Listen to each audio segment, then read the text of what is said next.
Amidala Hopa, thank you for joining us. I am Aaliyah Chavez. Officials from the National Oceanic and Atmospheric Administration say we are in the middle of a worldwide coral bleaching event. This marks the fourth ever on record and the second in the last decade, according to scientists. It happens when coral turn completely white due to stressful conditions like high temperatures. This impacts ecosystems, economies, and livelihoods. With warming oceans, the administration says that prediction models suggest coral bleaching will happen more often in the future.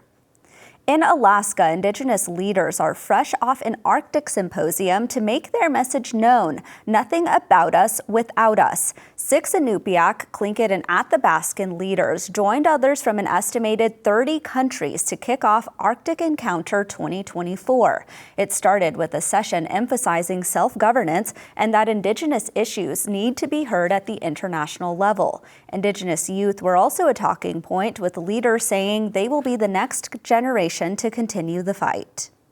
We head now to New York City, where an Indigenous basketball player has been drafted to the WNBA.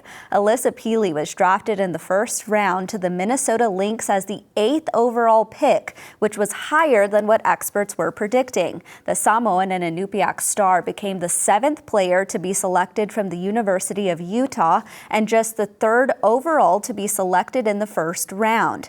Peely signed a 4-year deal, paying more than $324,000 total. Speaking to Holly Rowe on representation, she explained a lot of Indigenous and Polynesian girls don't get to see role models, and she feels blessed to be that for them. The world-renowned art event, the Venice Biennale, is finally here, and Jeffrey Gibson is the featured artist. He's a citizen of the Mississippi Band of Choctaw Indians. Here we have photos from the exhibition by Timothy Schneck. I have addressed every part of it. So we've redone the front, like the kind of, what do we call it? We call it the forecourt, which is kind of, it has these 2 flanking sides, and there's a courtyard.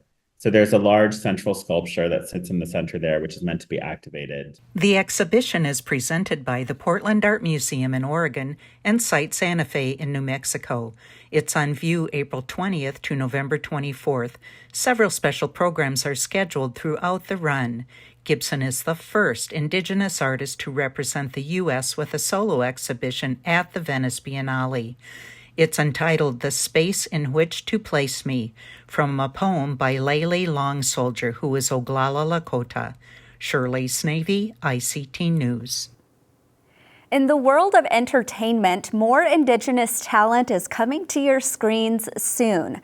After the success of the live-action adaptation of Avatar: The Last Airbender, the franchise is getting its first movie in 2025. A couple of familiar faces were in the recent cast announcement for voice actors, including Jessica Matten from the TV show Dark Winds and Roman Zaragoza from the series Ghosts. Well, actor Lily Gladstone stars in a new true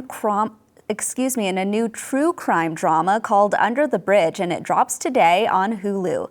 Gladstone was in Los Angeles on Monday for the show's premiere. While promoting the new series, Gladstone was asked about her whirlwind experience as the Oscar-nominated star in the film Killers of the Flower Moon and what it meant for her Blackfeet Nation. It'll take a while before the impact of what actually happened hits because you're so in the moment. But I think when it really hit for me was when my nation is a confederacy with 3 bands in Canada, and they all jointly decided to bring me into Women's Headdress Society and honor me, sheerly for the representation that this whole awards run gave to all of these young Blackfeet kids, Blackfoot kids, Indigenous kids everywhere.